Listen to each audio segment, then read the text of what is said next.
My son sued me, taking my $18 million house and custody of my grandchildren. "You'll never see the kids again, you crazy old woman," he laughed before the judge. Desolate, I moved to my late husband's farmhouse. While cleaning, I found a safe hidden behind the stove. The combination was my birth date. Inside was a letter that began, "If you're reading this, it's time for the truth. But let me tell you from the beginning how I got to this moment that changed everything forever. My name is Judith. I am 67 years old, and until 3 months ago, I believed I had a family that loved me. My husband Joseph died 2 years ago from a heart attack, leaving me a mansion valued at $18 million and several prosperous businesses. I thought my son Mark, a successful 42-year-old lawyer, would be my support in my old age. How terribly wrong I was. It all started when Mark arrived home with Vanessa, his wife, and the 8-year-old twins, Leo and Sophie. I was living happily with my grandchildren, caring for them while their parents worked, cooking their favorite meals, taking them to the park. "Mom, we need to talk," Mark told me that October afternoon, with a seriousness that sent a chill down my spine. Vanessa was by his side, wearing that red dress that always seemed too bold for her, with an expression I couldn't decipher. "What is it, son? Is something wrong?" I asked, pouring coffee in my favorite sunroom, the one where Joseph and I had spent so many afternoons talking about our dreams. "We've been watching you, Mom. Lately, you've been acting very strangely. You forget things. You repeat conversations. You leave the gas on." I froze. It was true that sometimes I forgot where I left my keys, or I'd repeat a story, but that happens to anyone my age. It didn't mean I was crazy. "Mark, they're just normal little memory lapses. Your father had them at my age too," I replied, trying to stay calm. But Vanessa leaned forward, with those calculating eyes that always made me nervous. "Judith, yesterday you gave the children ice cream for breakfast. The day before, you forgot to pick them up from school. The principal had to call us." That wasn't true. I would never forget my grandchildren. But before I could defend myself, Mark dropped the bomb that would destroy my world. "Mom, we've consulted with several doctors. We believe you have the early stages of Alzheimer's. This house is too big for you, and the children, well, they can't be in danger." The words hit me like daggers. Alzheimer's? Danger? What was my own son talking about? "I don't understand, Mark. I feel perfectly fine. I've taken care of the children since they were born. I would never harm them." Vanessa and Mark exchanged a look that broke my soul. It was the look of two people who had already made a decision without consulting me.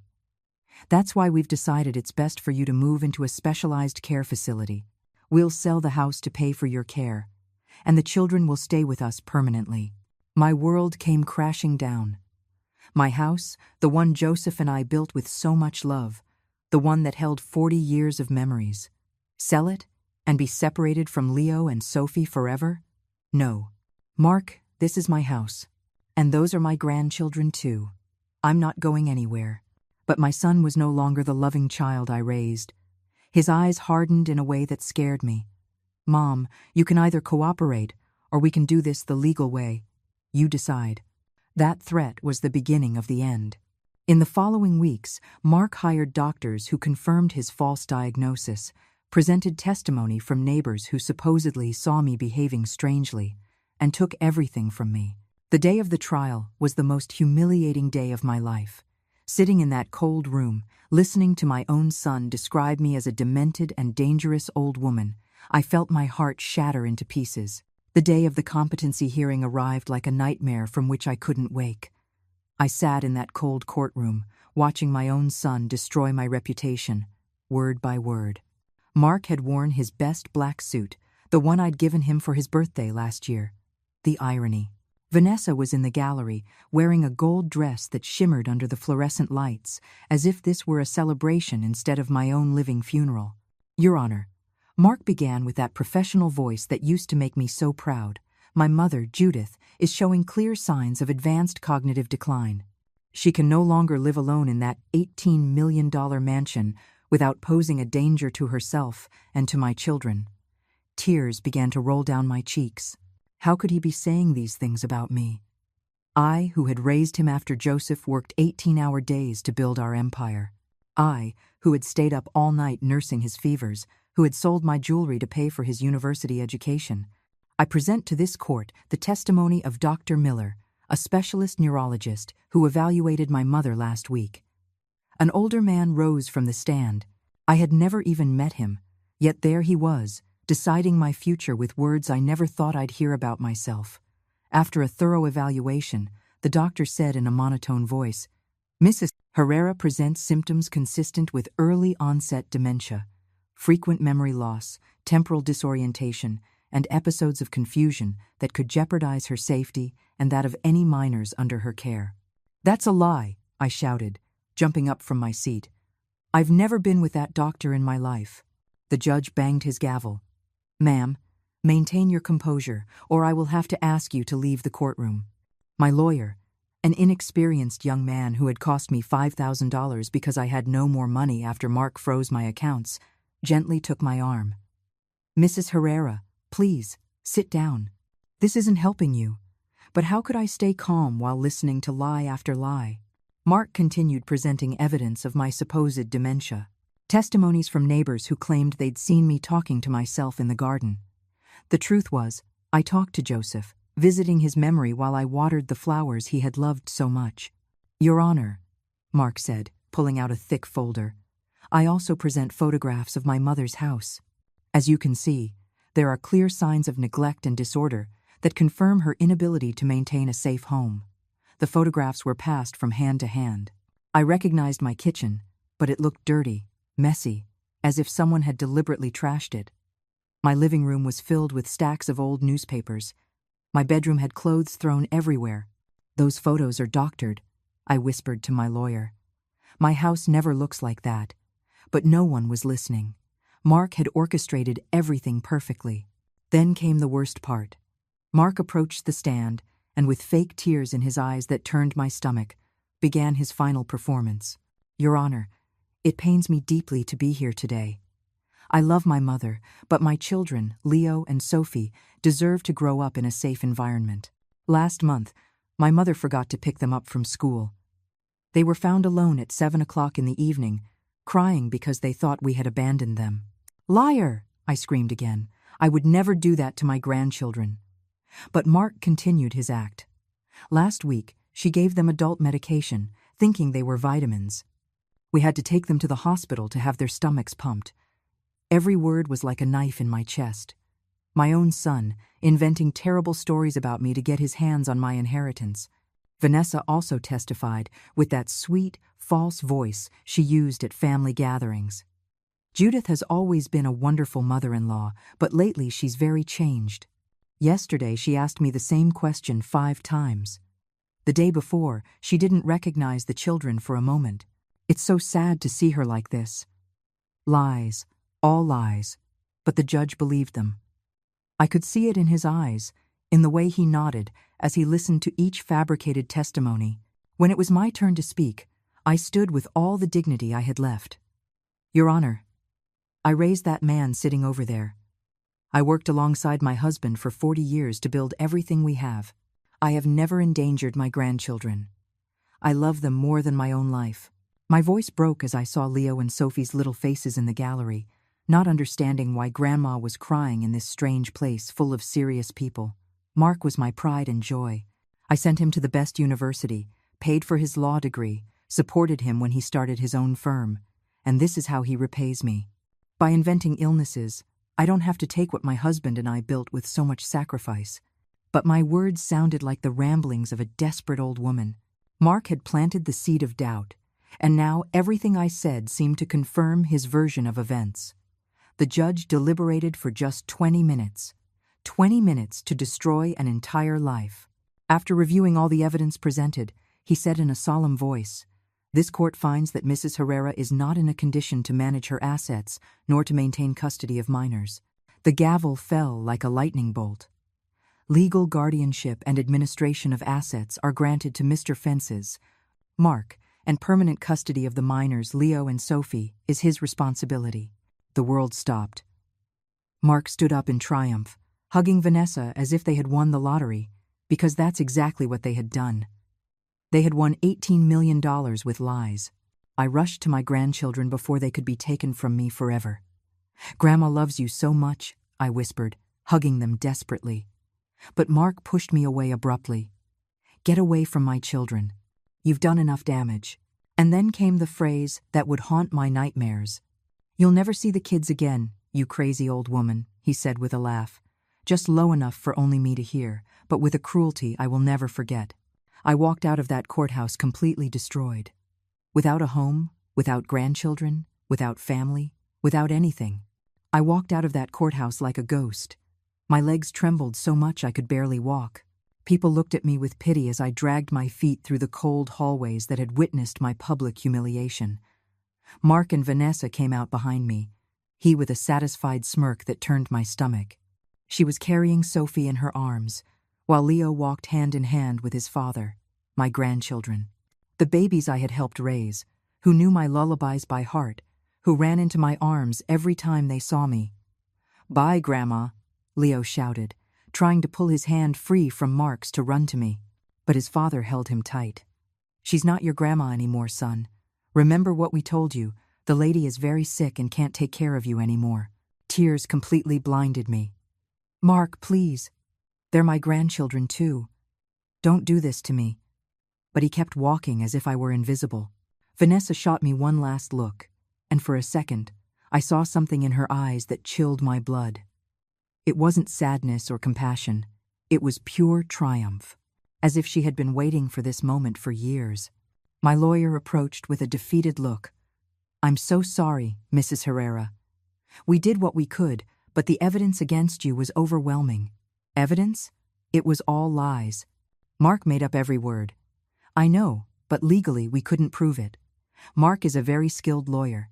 He prepared this case for months, maybe years." Those words hit me like a hammer. Years. Did that mean my son had been planning to rob me for much longer than I imagined? The next few days were hell. I had 1 week to get my things out of the mansion that had been my home for 40 years. 1 week to pack a lifetime into boxes. Mark didn't speak a word to me during the whole process. He hired a moving company to pack my belongings as if I were a stranger. I walked through those halls full of memories, touching the walls where Joseph and I had hung pictures of our family, where we had marked Mark's height as a child. "Ma'am," the moving supervisor said to me, "what should we do with these antique pieces in the basement?" I went down to see what he was talking about. In a dusty corner were the first pieces of furniture Joseph and I bought when we were newlyweds. A wooden table he had repaired with his own hands. The chairs we had painted yellow together one Sunday afternoon. "Leave them," I told them, my voice breaking. "I have no room for memories anymore." But Mark appeared behind me with that coldness that was now so familiar. "Take it all. I don't want anything of hers in my house." His house? It was my house. The house Joseph and I built brick by brick. The house where he was born, where he took his first steps, where we celebrated every one of his birthdays. "Mark, please, just let me keep a few pictures from when you were a child, some memories of your father." He looked at me as if I were an annoying insect. "I already told you, I don't want anything of yours here. This house needs a deep cleaning after years of neglect." Neglect? I had kept that house immaculate for decades. Every corner sparkled. Every garden was perfectly manicured. But now Mark was describing it as if it had been a dump. Vanessa appeared on the basement stairs, wearing tight jeans and a pink blouse that seemed too young for her 35 years. "Honey, the decorators are here. They want to start on the main living room remodel." Remodel? It hadn't even been 3 days since they got the house, and they already wanted to erase every trace of my existence. "Wait," I begged. "At least let me say goodbye to the grandchildren. I haven't been able to explain what's happening." Mark laughed with a cruelty I had never known in him. "Explain what? That their grandmother is crazy? We already explained it to them. The children understand that you need specialized medical help. I'm not crazy, and you know it. The doctors say otherwise, Mom. And now, please, finish packing and leave. The children get scared when you get hysterical." Hysterical. That word hurt more than all the lies in court. I, who had always been a calm, thoughtful woman, who had solved every family problem with patience and love, was now hysterical for defending my home and my grandchildren. That night, I slept in a cheap motel near the airport. I had nowhere to go. Mark had frozen all my accounts for my own good, according to the judge. I only had the cash I kept in my purse for emergencies. I sat on that hard, cold bed, surrounded by boxes of the few personal items I could salvage, and I cried as I hadn't cried since Joseph's death. But these weren't tears of grief for a natural loss. They were tears of betrayal, of disbelief, of a wound I knew would never fully heal. The next day, I remembered the farmhouse. Joseph had bought the property 20 years ago when we dreamed of retiring to the country. It was 2 hours from the city, on a 5-hectare plot surrounded by mountains. We had only gone a few times because we were always busy with the businesses, but Joseph kept it because he said one day it would be our refuge. Maybe Mark doesn't know it exists, I thought with a thread of hope. I hired a taxi that cost me $200, money I couldn't afford to spend, but I had no other choice. The driver looked at me curiously as he loaded my boxes into the car. "Moving to the country, ma'am?" "Something like that," I replied, not wanting to explain my tragedy to a stranger. The drive was silent. I watched out the window as the city receded, taking with it everything that had been my life until that moment. The skyscrapers gave way to small houses, then open fields, and finally the mountains that surrounded Joseph's farmhouse. When we arrived, my heart sank. The property looked abandoned, as if no one had set foot there in years.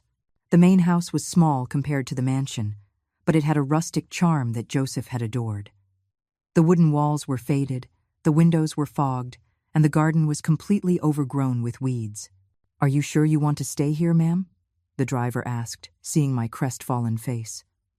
"Yes, I'll be fine here," I lied, paying him and watching him drive away down the dusty path. I was left alone in the middle of that absolute solitude. The silence was deafening after so many years of city life. All I could hear was the wind in the trees and the distant song of a few birds. I opened the main door with the key Joseph kept under a broken flower pot. The inside smelled of dampness and neglect. Furniture covered in white sheets looked like ghosts in the dim light. Everything was coated in a layer of dust so thick that my footsteps left prints on the floor. The first night was terrible. There was no electricity. The water ran brown from the pipes, and every sound startled me. I lay down on an old mattress I found in the main bedroom, hugging the only photo I had managed to save of Joseph and me on our wedding day. What would he have done in my place? I wondered, feeling his absence like a physical pain. The next few days, I dedicated myself to cleaning. It was the only thing I could do to keep from going truly mad with my thoughts. Cleaning gave me a purpose. It made me feel useful when my entire world had lost its meaning. It was on the 5th day, while I was scrubbing the kitchen, that my life changed forever. It was on the 5th day, as I was scrubbing the kitchen with all the strength I had left, that something changed forever. I had been cleaning since dawn, trying to keep my mind busy so I wouldn't think about Leo and Sophie. I wondered if they missed me, if Mark had told them I had died, if they would one day understand the truth of what had happened. The kitchen was small but cozy, with wooden cabinets that Joseph had installed with his own hands. I remembered when we used to come on weekends and he would insist on cooking for me. Making those huge breakfasts, he said, would give me energy to hike in the mountains. I was cleaning behind the old stove when I noticed something odd. The stove seemed to have shifted slightly from its original position. There were marks on the floor showing where it used to be, and now it was a few inches to the right. How strange, I thought. Joseph was always so meticulous about everything. I tried to move the stove to clean better behind it, but it was too heavy for me. I found a broom and used it as a lever, pushing little by little until I managed to move it aside. And that's when I saw it. There, embedded in the brick wall, was a small but sturdy safe. The metal gleamed as if it had been recently installed, a stark contrast to the aging kitchen walls. My heart began to pound so loudly I could hear it in my ears. Why would Joseph install a safe in secret? What could he have kept in there that he hadn't told me about?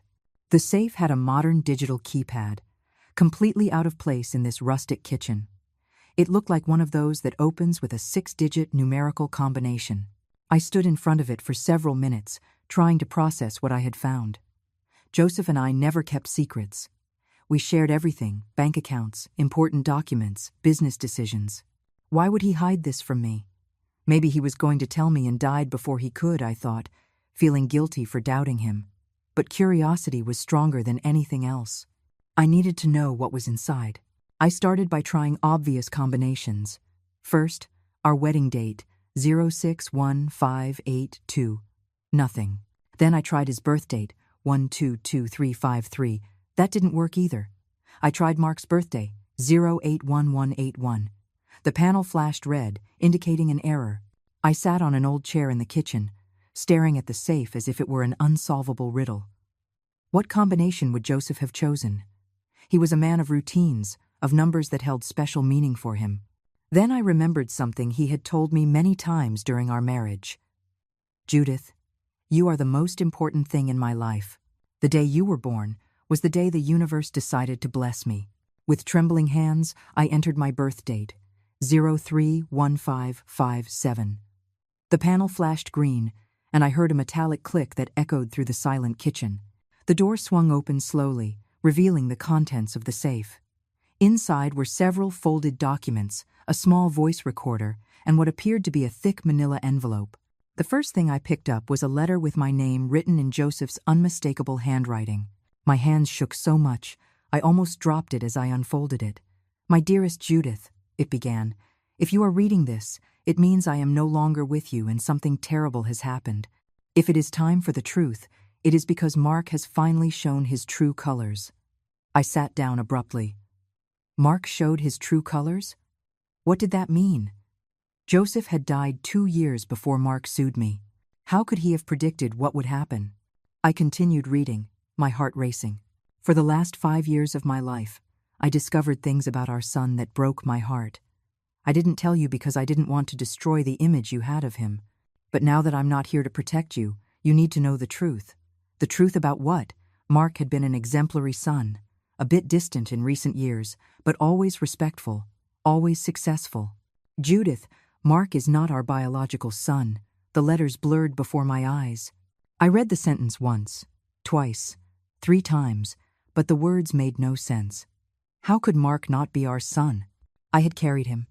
I had been in the delivery room. I had felt every contraction, every pain. I know this will shock you as much as it shocked me when I found out. Mark is Vanessa's son by another man.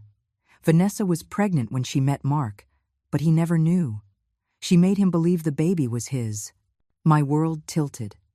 Vanessa had met Mark 10 years ago, long after Mark was born. How could she be his mother? But then I understood. The Mark in the letter wasn't my Mark.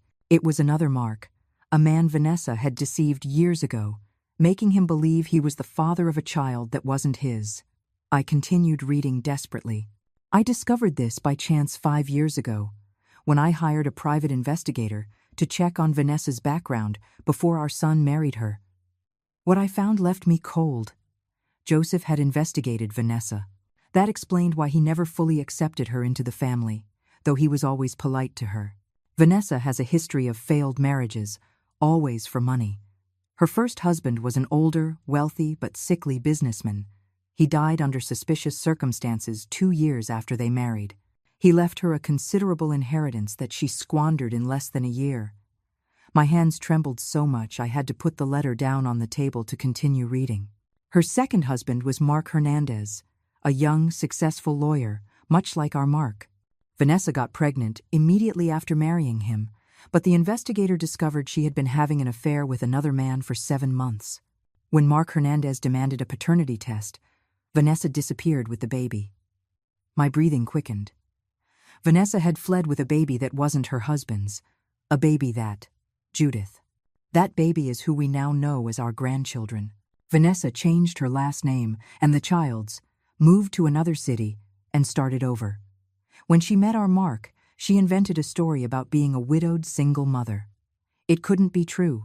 Leo and Sophie, my beloved grandchildren, weren't really my grandchildren? But the letter continued. Our Mark fell head over heels for her and adopted the child as his own. He never knew that Vanessa had specifically chosen him because he had the same name and profession as the child's real father. Tears began to fall on the paper, smudging the ink. It was all starting to make sense. The way Vanessa always seemed to be calculating something, how she had insisted that Mark legally adopt the child, how she always looked at me with that strange expression. But the worst part, my love, is what I discovered later. But the worst of it, my love, is what I discovered later.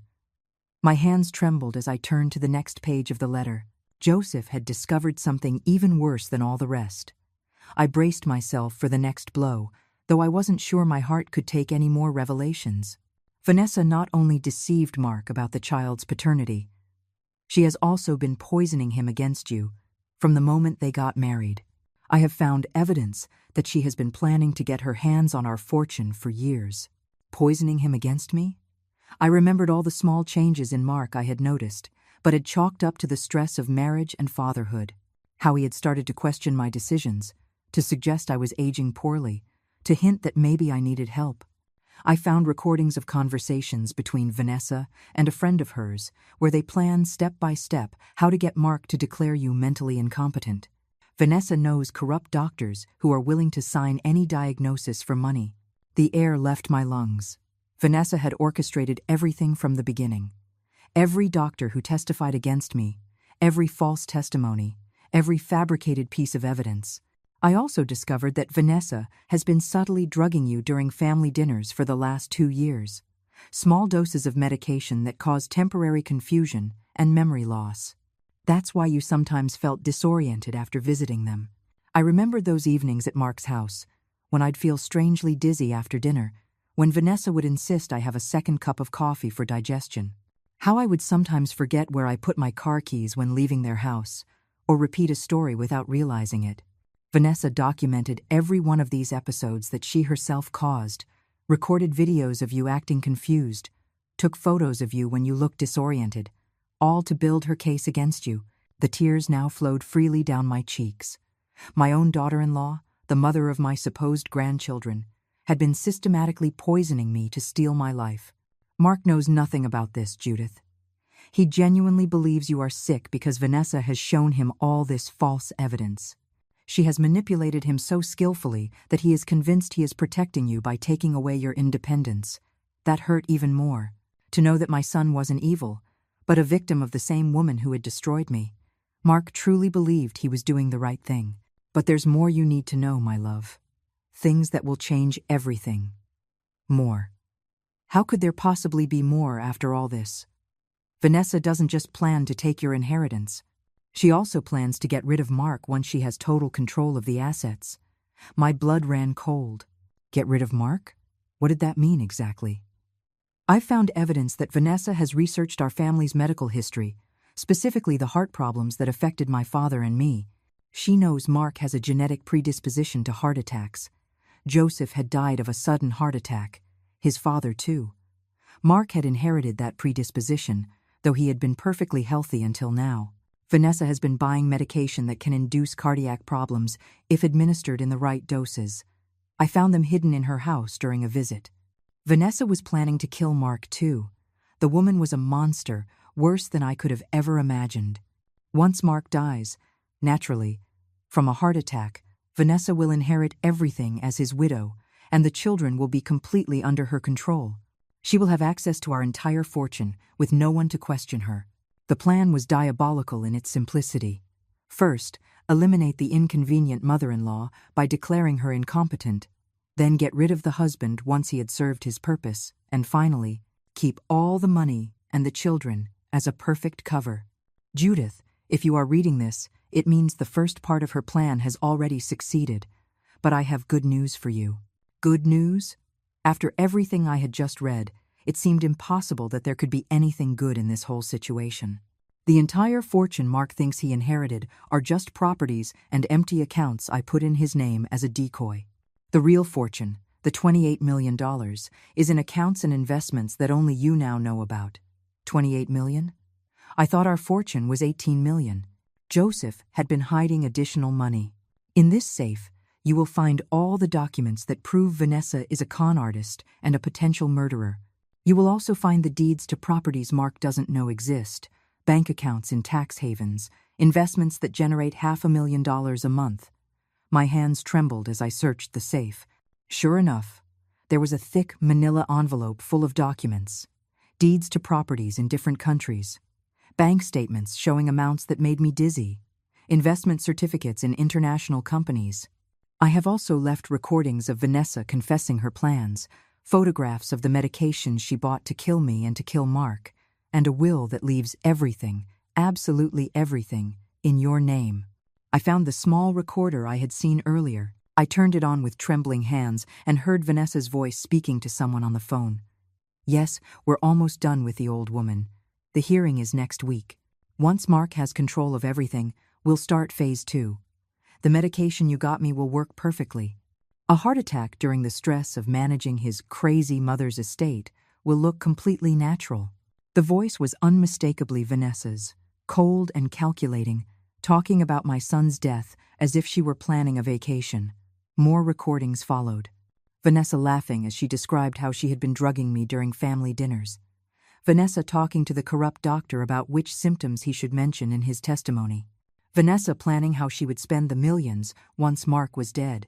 The last document you'll find, my love, is a letter addressed to the FBI.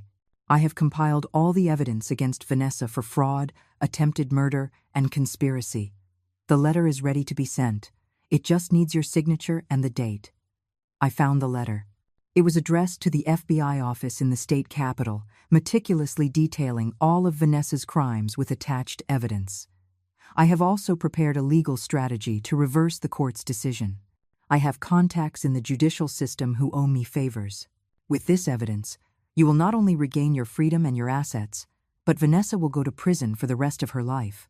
My mind began to process everything slowly. Joseph had not only discovered Vanessa's plans, he had prepared a complete counteroffensive. He had protected our true fortune, gathered incriminating evidence, and given me all the tools necessary to destroy the woman who had destroyed my life. But there is something else, my love, something about the children you need to know. What else could there be about Leo and Sophie? Vanessa is not the twins' biological mother. I stopped completely. How could she not be their biological mother? I had been at the birth. I had seen my grandchildren being born. The twins are the children of Vanessa's younger sister, a 16-year-old girl who died in a car accident shortly after giving birth. Vanessa adopted the babies and passed them off as her own to get more sympathy from Mark and from us. I remembered when Vanessa arrived with the newborn babies. She had said the delivery was difficult, that she'd had complications, that's why she looked so haggard. But now I understood she was mourning her sister, not recovering from childbirth. Leo and Sophie's real grandparents live in another city. They are humble people whom Vanessa pushed away with lies, claiming they were dangerous drug addicts. They have been searching for their grandchildren for years. Did that mean there was another family that loved my grandchildren as much as I did? That Vanessa had not only stolen from me, but from them too? Judith, you hold in your hands the power to save Mark, to get the children back, and to get justice for all the harm Vanessa has caused. But you also have the opportunity for something greater, to reunite those children with their true family. The letter ended with a few lines that made me cry as I hadn't cried in years. My love, I know you feel betrayed and destroyed, but I want you to know that all of this has a reason. Vanessa chose the wrong family to swindle. She chose a strong, intelligent, and brave woman who will not give up without a fight. You now have everything you need to win this war. Use it wisely. I love you forever, Joseph. I sat in that kitchen for hours, reading and rereading every document, listening to every recording over and over. The magnitude of Vanessa's betrayal was overwhelming, but so was Joseph's meticulous preparation to protect me. My husband had been one step ahead the entire time. While Vanessa thought she was executing the perfect crime, Joseph had been documenting her every move, every lie, every diabolical plan. But what struck me most was the realization that Joseph had died knowing all of this. He had lived the last years of his life burdened with the knowledge that the woman we considered our daughter-in-law was planning to destroy our entire family. Why didn't you tell me when you were alive? I asked his photo that I carried in my wallet. We could have faced this together. But deep down, I knew the answer. Joseph knew me better than anyone. He knew I would have never believed something so terrible about Vanessa without overwhelming evidence. I would have tried to confront her, to talk to Mark, to resolve things amicably, and that would have given Vanessa the chance to change her plans, to erase the evidence. to disappear with the children. Now I understood why Joseph had been so insistent that we install security systems in the house, why he had started keeping copies of all important documents in different places, why he had insisted I learn to manage our finances independently. He knew that one day I would be facing this battle alone. I picked up the recorder and listened again to Vanessa's conversations. Her cold voice planning Mark's death filled me with a rage I didn't know I could feel. "Once the old fool dies from a heart attack," Vanessa said, laughing, "Mark will be so stressed managing the crazy lady's estate that it will be easy to trigger his cardiac problems. The doctors will say it was genetic, inevitable." In another recording, she talked about the children. "The twins are perfect for generating pity. Poor little orphans who need stability. No one will question me keeping all the money to take care of them. And when they come of age, well, accidents happen." She was planning to harm Leo and Sophie too? The woman's evil had no limits. But there was one recording that particularly caught my attention. Vanessa talking to someone about me. "The old woman is stronger than I thought. She keeps resisting the drugs better than most. But it doesn't matter. The damage is done. Mark is completely convinced she has Alzheimer's." "What if she recovers after the hearing?" the other voice asked. "She won't recover because she won't have the chance. Once she's committed to the facility, a little accident will solve the problem for good." Vanessa had planned to kill me too. Not just steal my house and take my grandchildren, but to eliminate me completely. I stood up from the chair with a determination I hadn't felt in months. Joseph was right. Vanessa had picked the wrong family to swindle. I reviewed all the financial documents Joseph had left. The amount of property and investments he had kept secret was incredible. We had houses in 3 different countries, stocks in multinational corporations, bank accounts generating interest in the millions. The mansion Mark had inherited was valued at $18 million, but it had a hidden $20 million mortgage that Joseph had secretly taken out. Technically, Mark had inherited a $2 million debt, not a fortune. The bank accounts he thought he controlled were empty. Joseph had transferred all the money to offshore accounts weeks before he died, leaving just enough to keep up appearances. The businesses Mark was now managing were empty shells. The real contracts, the major clients, the profitable investments, all were under corporate names that only I now knew. "Brilliant, Joseph," I murmured, smiling for the first time in months. "You gave them exactly what they deserved, problems and debts." But my smile faded when I thought of Mark. My son was being manipulated as much as I was. He truly believed he was taking care of his sick mother and managing a legitimate inheritance. He didn't know his wife was using him and planning to kill him. I picked up the cell phone I had bought the day before and dialed the first number on the list Joseph had left. Robert Sterling, an attorney specializing in financial fraud and reversing competency rulings. "Sterling Law Office," a secretary answered. "This is Judith Herrera. Joseph Herrera asked me to contact you if anything happened to him." There was a pause. Then, "Mrs. Herrera, we've been expecting your call for 2 years. Mr. Sterling will see you immediately. Can you come in today?" "I'll be there in 3 hours." I packed all the documents, the recordings, and the evidence into a suitcase. For the first time since the hearing, I got dressed with care. I put on my best black suit, the one Joseph said made me look powerful, put on makeup to cover the dark circles from crying, and styled my hair with an elegance I had lost during these terrible months. Looking at myself in the farmhouse mirror, I recognized the woman I had once been: strong, decisive, capable of facing any challenge. Vanessa had tried to destroy that woman, but she had not succeeded. The journey back to the city was completely different from the trip out. This time, I was not a defeated old woman fleeing her humiliation. I was a warrior with powerful weapons, preparing for the battle of her life. Mr. Sterling's office was on the 20th floor of a modern building in the financial district. The man who greeted me was older than me, with white hair and shrewd eyes that immediately reminded me of Joseph. "Mrs. Herrera," he said, shaking my hand firmly. "Joseph was my best friend. He told me everything before he died and asked me to help you when the time came. You knew what was going to happen?" Joseph explained Vanessa's plans to me 2 years ago.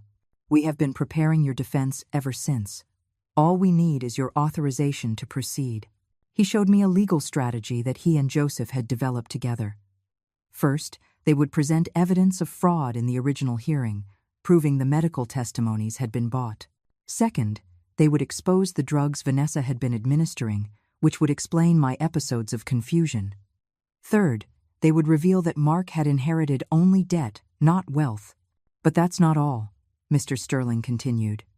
We are also going to proceed criminally against Vanessa for attempted murder, fraud, kidnapping, and conspiracy. Kidnapping? The twins are not legally hers.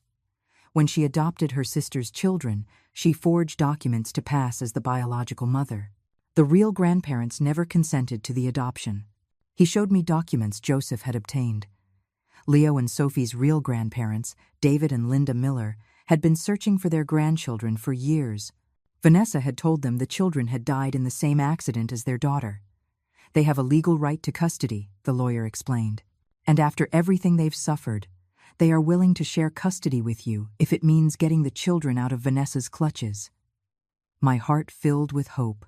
I was not only going to get my grandchildren back, but I was going to meet another family who loved them as much as I did. When do we start? I asked. Right now. Joseph already had everything prepared. We just need your signature on these documents. I signed paper after paper the motion to reverse the competency ruling, the criminal complaint against Vanessa, the request for emergency custody of the children, the claim for all the assets that rightfully belonged to me. Mrs. Herrera, Mr. Sterling said when we were finished, "Are you prepared for what's about to happen?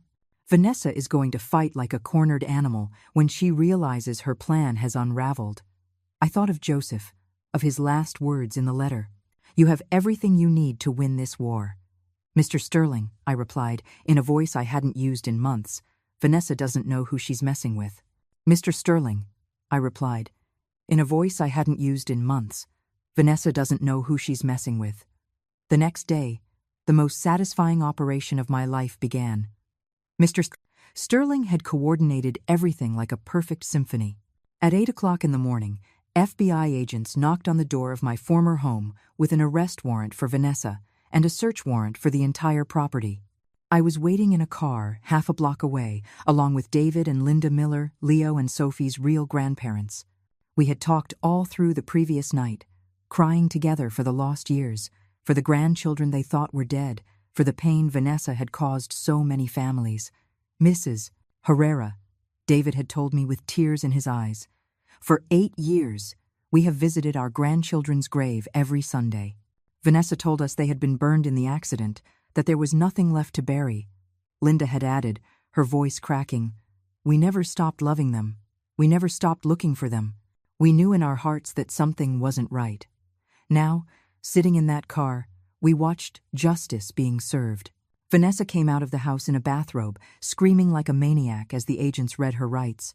Her shouts woke up the whole neighborhood. I could see the shocked faces of the neighbors who had testified against me, the same ones who had said I was a dangerous and unbalanced old woman. "This is a mistake," Vanessa shrieked as they handcuffed her. "I haven't done anything. The crazy one is the mother-in-law, not me." Mark ran out after her, completely confused, trying to understand what was happening. He was wearing only pajama pants and a t-shirt, his hair disheveled and the look of someone who had just woken up in a nightmare. "Agent, there's a mistake," my son yelled. "My wife hasn't committed any crime. The one who needs medical help is my mother." One of the FBI agents approached Mark with a manila envelope. "Sir, we need you to come with us to clarify a few things. Your wife is under arrest for fraud, attempted murder, document forgery, and kidnapping." Mark's face crumbled. "Kidnapping? Of whom?" "Of the children living in this house. It turns out they are not legally yours, nor your wife's."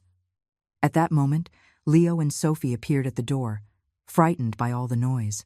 My grandchildren, my babies, with terror on their little faces, not understanding why police were arresting the woman they believed was their mother. David and Linda got out of the car and ran.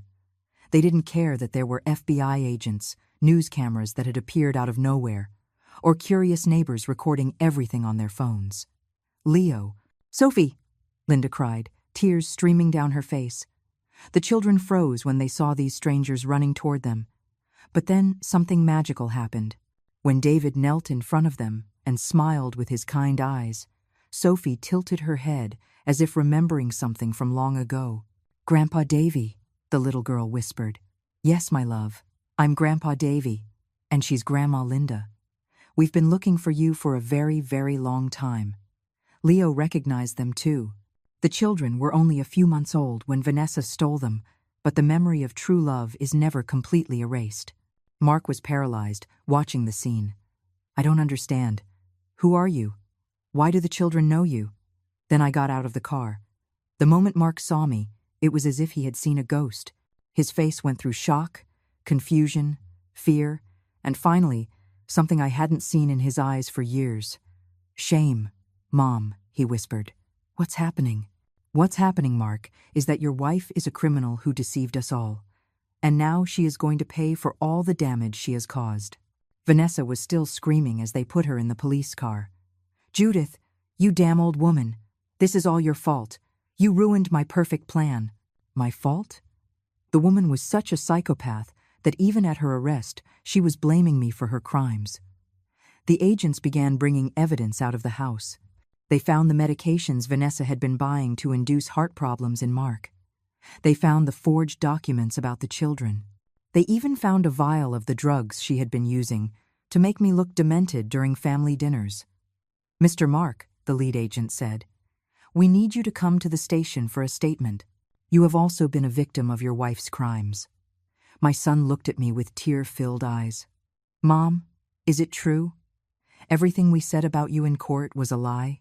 "Everything, Mark. Your wife was drugging me to make me seem sick. She bought false testimony from corrupt doctors. She planned everything for years to get our money. But I saw the evidence. I saw you confused, losing your memory. Because she was poisoning me. Every time I ate at your house, every time she served me coffee or dessert, she gave me drugs that made me act that way." Mark collapsed onto the front steps. The guilt, the shame, the realization of what he had done, it all hit him at once. "My God, Mom, what have I done? I took your house. I took you away from the children. I humiliated you in public.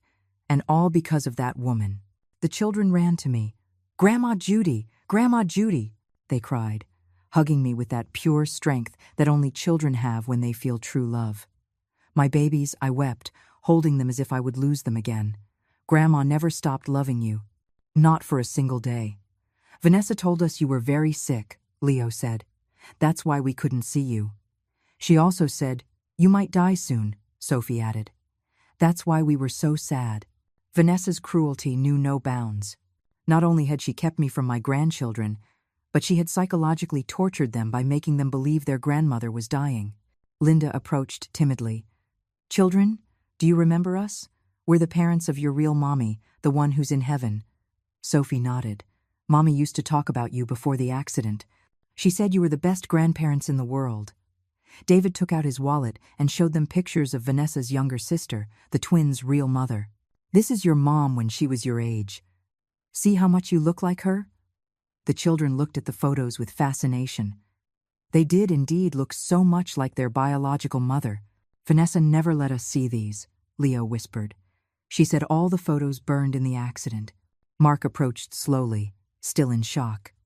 "Mom, can you ever forgive me? I know what I did is unforgivable, but I really believed." "Mark," I interrupted, "you were a victim of Vanessa too.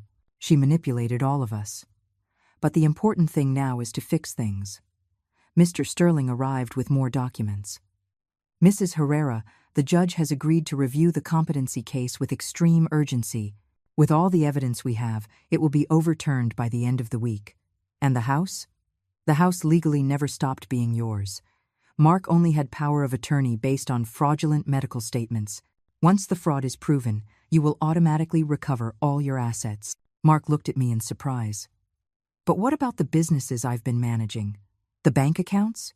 Mr. Sterling smiled in a way that reminded me exactly of Joseph when he had made a clever business move. "Mr. Mark, I'm afraid your father was more astute than all of us. The businesses you've been managing were decoys. The accounts you thought you controlled were empty. Your father protected the real family fortune long before he died." Mark's face shifted from shock to understanding, and then to something like relief. "Dad knew what was going to happen," he murmured. That's why he was acting so strangely in the months before he died. It wasn't because of his heart. It was because he knew what Vanessa was planning. Your father loved you, Mark. But he loved me too. And he knew that if anything happened, I would need protection. In the distance, the police car with Vanessa was driving away, but I managed to hear her final screams. This isn't over. You'll all pay for this. Especially you, Judith. I turned to my son, to my grandchildren, to David and Linda, who were also victims of that woman's evil. Oh yes, I murmured, this is just beginning. Oh yes, I murmured, this is just beginning. The following days felt like living in a perfect revenge movie. Every one of Vanessa's lies unraveled.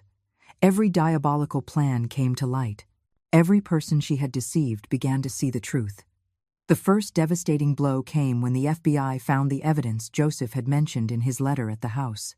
Hidden behind a false panel in the master bedroom was a complete file with photographs, documents, and even videos Vanessa had secretly taken of me during my drug-induced episodes of confusion. Look at this, Special Agent Garcia told me, showing me some photos.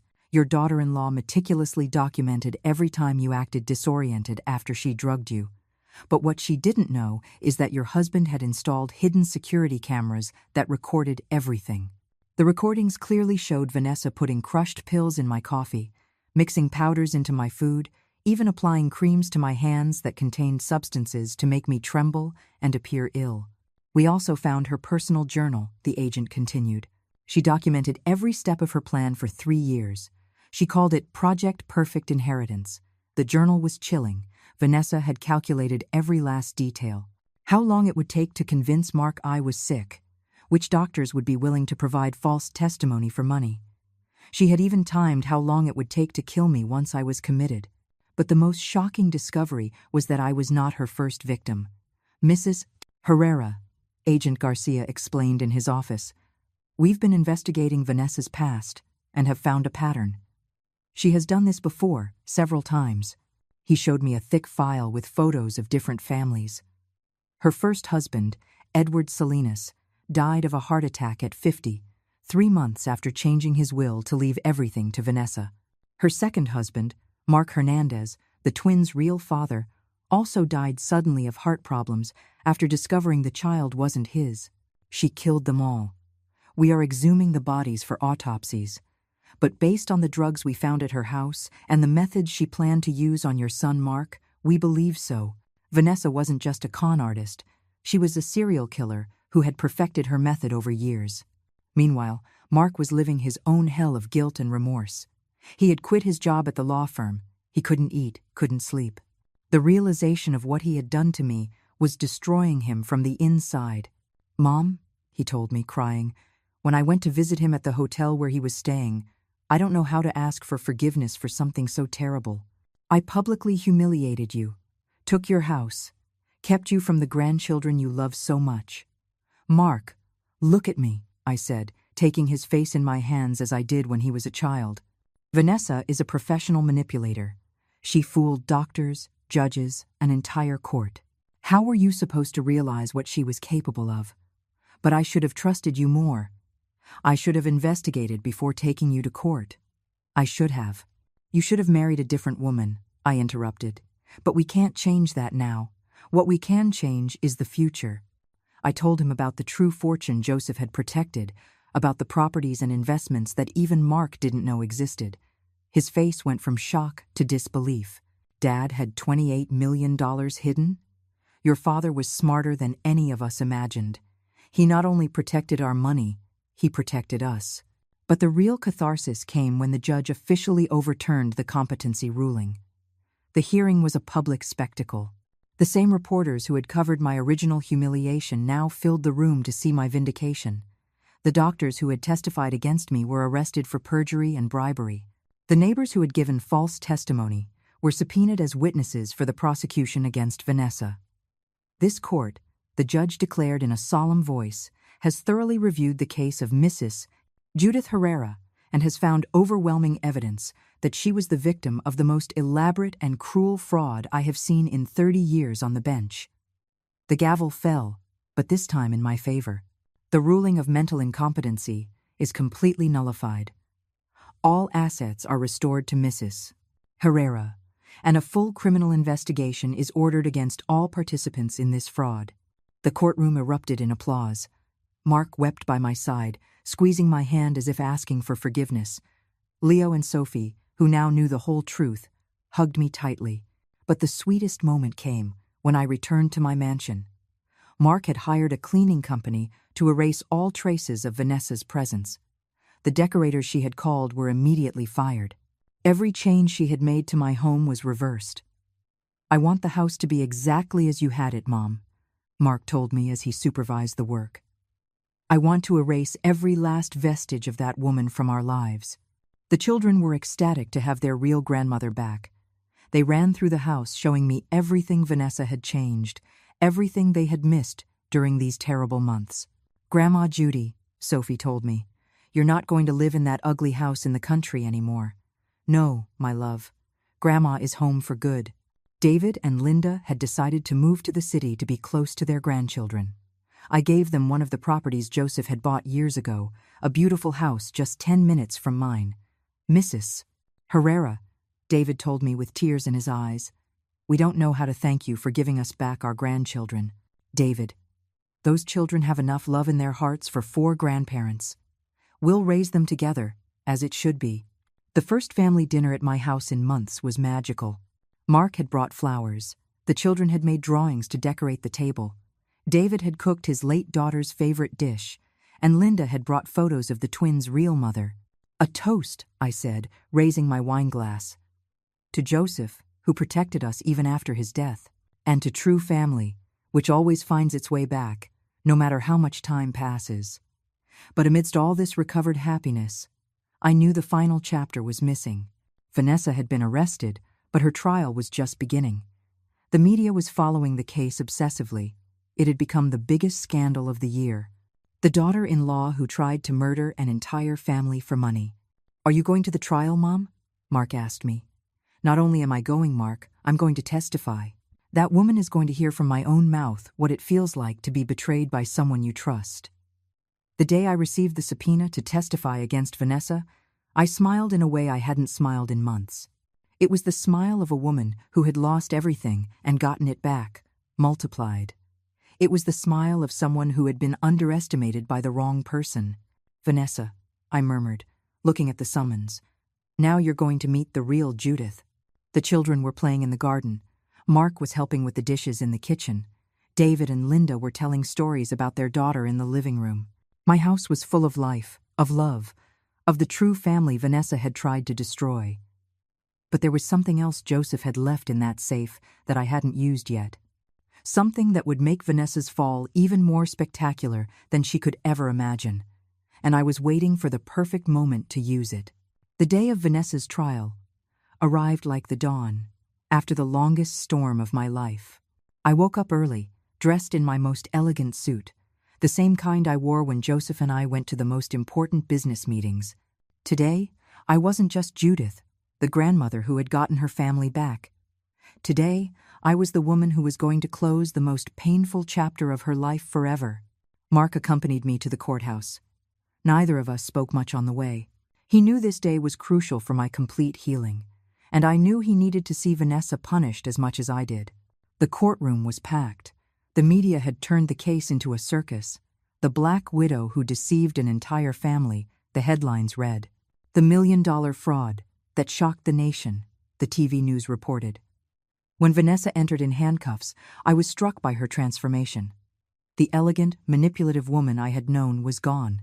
Her hair was unkempt, her face was haggard, and her eyes had the desperate look of someone who knows their world is crumbling. But when she saw me in the gallery, something in her gaze changed. For a second, I saw a flash of that cold cruelty she had hidden so well for years. "Your Honor," the prosecutor began, "the state will present overwhelming evidence that the defendant, Vanessa Miller, perpetrated one of the most elaborate and cruel frauds in the history of our judicial system." Over the next few hours, I listened as all of Vanessa's crimes were laid bare. The medications she had bought to kill me and Mark, the forged documents about the children, the purchased medical testimonies, The recordings where she planned our deaths, as if it were a shopping list. When it was my turn to testify, I stood with all the dignity Joseph had taught me during 40 years of marriage. Mrs. Herrera, the prosecutor said, "Can you describe to the court how you felt when you discovered that the woman you considered your daughter-in-law had been systematically poisoning you?" "Your Honor," I replied, looking directly at Vanessa. "I felt as if I had been living with a venomous snake for years without realizing it. But I also felt proud that my husband had been smarter than she was." Vanessa glared at me, but I continued. "This woman not only tried to steal my money and my house, she tried to steal my grandchildren, my dignity, my sanity, and finally, my life.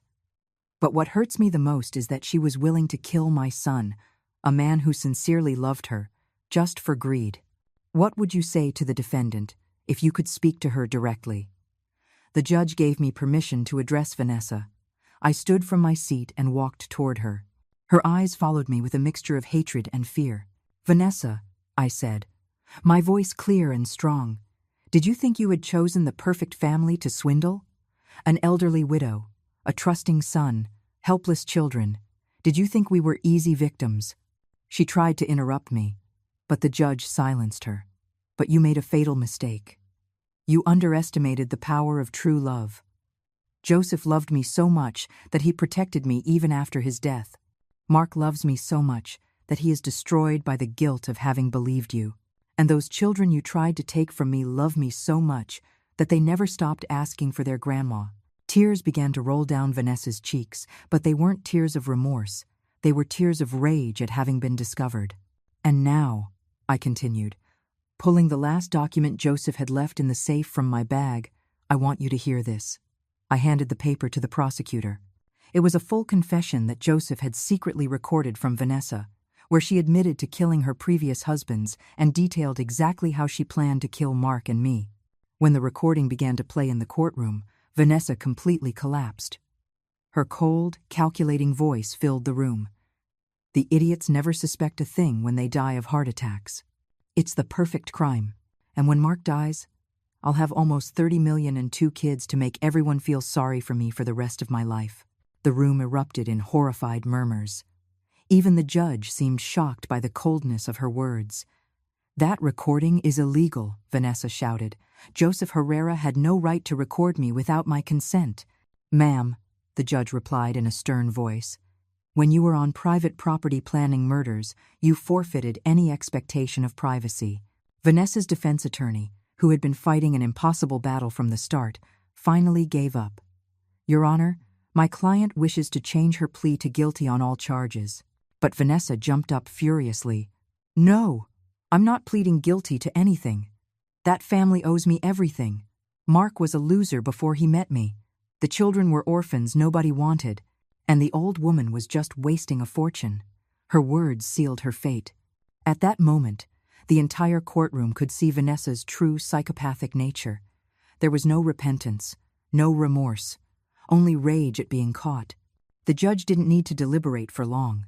"Vanessa Miller, this court finds you guilty of aggravated fraud, first-degree attempted murder, forgery, kidnapping, and criminal conspiracy. I sentence you to life in prison without the possibility of parole." The gavel fell with a sound that was like music to my ears. Vanessa was dragged from the courtroom, screaming threats. "This isn't over. You'll all pay. Especially you, Judith."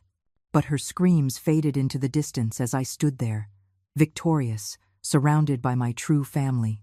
Mark hugged me, crying, "Mom, I can never forgive myself for putting you in danger."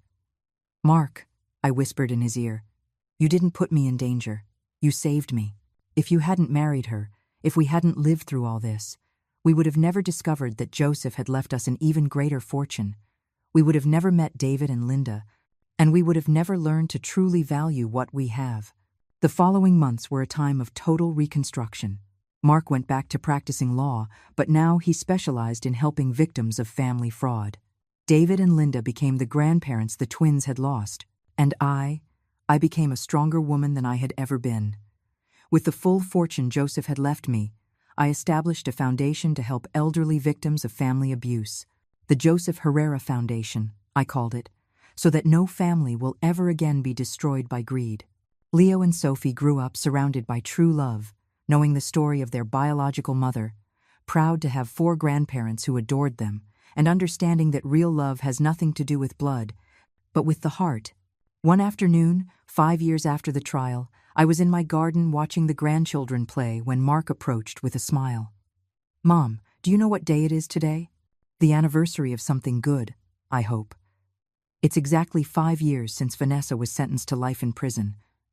I was silent for a moment, thinking about all we had been through. "You know what, Mark? I had almost forgotten. That woman is no longer a part of our lives." And it was true. Vanessa had become a shadow of the past, while we had built a future full of light. That night, before going to sleep, I picked up the photo of Joseph that I always keep on my bedside table. "Thank you, my love," I whispered. "Thank you for protecting me, for teaching me that true love transcends even death, and for reminding me to never underestimate my own strength. Never underestimate the silence of a humiliated woman, because one day she may rise up stronger than anyone ever imagined. And when that happens, the entire universe conspires to bring about